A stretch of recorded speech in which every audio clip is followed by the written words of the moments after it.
美国共和党指责拜登在乌克兰问题上撒谎，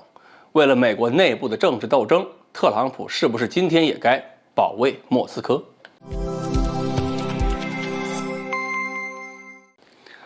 各位网友，大家好，我是罗小飞。根据路透社报道，基辅的消息，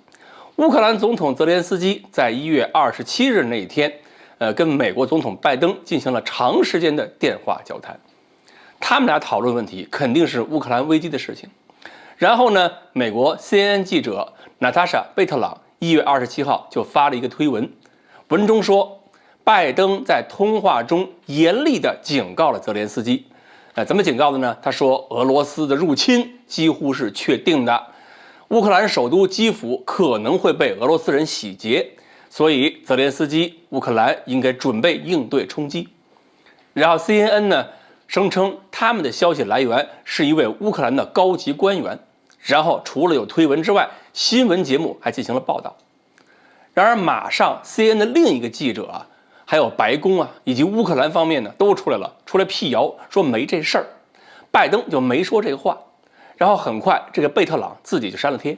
但是删贴归删贴，网络可是有记忆在美国当前的内部环境下，这种事儿不可能这么轻易就翻篇过去。白宫辟谣说拜登没这么讲，那可是民主党的声音，共和党就必须表示不相信。而且2019年就是拜登曾经嚷嚷着要求特朗普把通话记录公布出来，说当初你特朗普跟乌克兰总统泽连斯基曾经通过一次话，当时你是不是要求泽连斯基跟美国司法部长还有特朗普的私人律师合作调查通俄门的有关乌克兰公司？是不是你特朗普要求泽连斯基帮忙调查拜登的儿子？所以共和党说这次可轮到你了，都是跟泽连斯基通话，你要求我们公布通话录音，那么你是不是也该通话一下录音？如果不公布通话记录的话，你是不是胡编了什么俄罗斯一定会入侵乌克兰，吓唬泽连斯基？所以美国媒体现在开始嘲笑拜登，你也有今天。同时呢，又有阴谋论者上了场，说贝特朗发帖到删帖中间只过了1个多小时，而这1个多小时就把人逼得删帖，这中间到底发生了什么事情？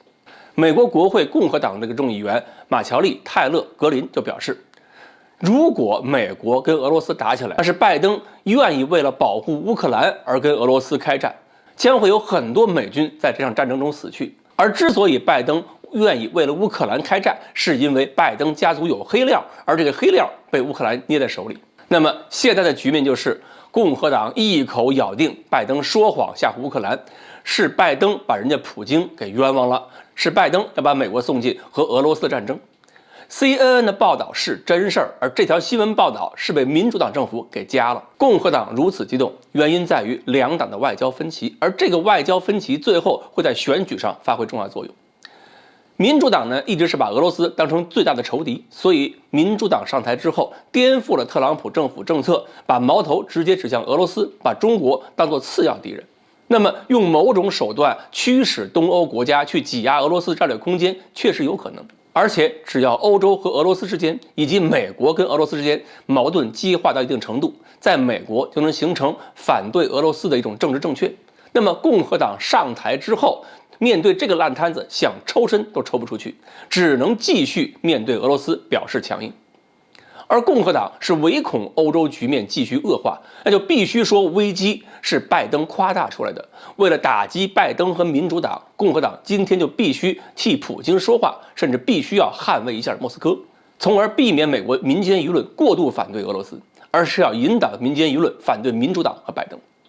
有必要的话，共和党甚至未必不会主张牺牲一点点乌克兰的利益去安抚俄罗斯，只要能够抽出力量、集中力量对付中国、重返亚太就行。现在呢，我们可以等着看一个 CNN 记者点的火能不能在美国两党之间响亮的放上一炮。正好美国民主党已经煽动着准备弹劾拜登。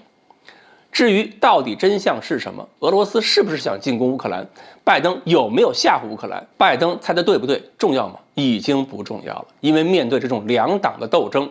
根本意义就不在于事情的真实性。